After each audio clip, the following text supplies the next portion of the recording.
내란 특검이 계엄 선포문 사후 조작 의혹 등과 관련해 한덕수 전 국무총리 자택 등에 대해 압수수색에 나섰습니다. 이런 가운데 윤석열 전 대통령은 3주 연속 내란 혐의 재판에 출석하지 않았습니다. 현장에 법조팀 취재기자 나가 있습니다. 신기혜 기자. 네, 내란 특검 사무실입니다. 특검이 한 전 총리 자택을 압수수색했다고요? 네, 내란 특검은 오늘 서울 종로구에 있는 한 전 총리 자택과 삼청동 국무총리 공관에 대해 압수수색에 나섰습니다. 강희구 전 대통령실 부속실장의 자택도 압수수색 범위에 포함됐습니다. 강 전 실장은 계엄 선포문을 사후 작성해 서명을 받으려 했다는 의혹을 한 전 총리는 이 선포문에 서명했다가 나중에 없던 일로 하자고 제안했다는 의혹을 각각 받고 있습니다. 특검은 한 전 총리가 계엄을 사전에 알고 있었다고도 의심하고 있습니다. 한 전 총리는 줄곧 계엄을 사전에 몰랐다고 주장해 왔는데요.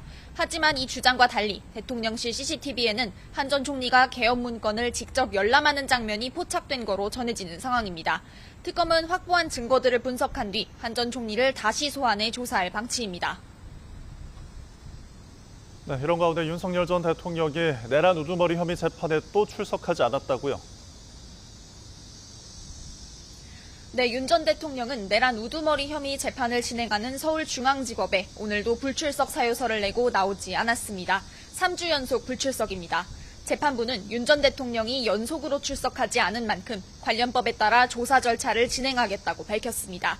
향후 구치소 측에 윤 전 대통령 건강에 정말 문제가 있는지 또 구인이 가능한 상태인지 확인하는 절차를 거칠 예정입니다. 다만 오늘까진 예정된 증거조사를 그대로 진행하기로 해서 정보사령부 관계자 등에 대한 증인 신문은 예정대로 진행되고 있습니다. 특검은 윤 전 대통령이 구속적부심 등에는 정상 출석했다며 법원에 구인장을 발부해 줄 것을 촉구했고 변호인 측은 건강 문제뿐 아니라 특검의 수사 절차에도 항의하는 의미로 재판에 불출석하는 거라며 맞섰습니다.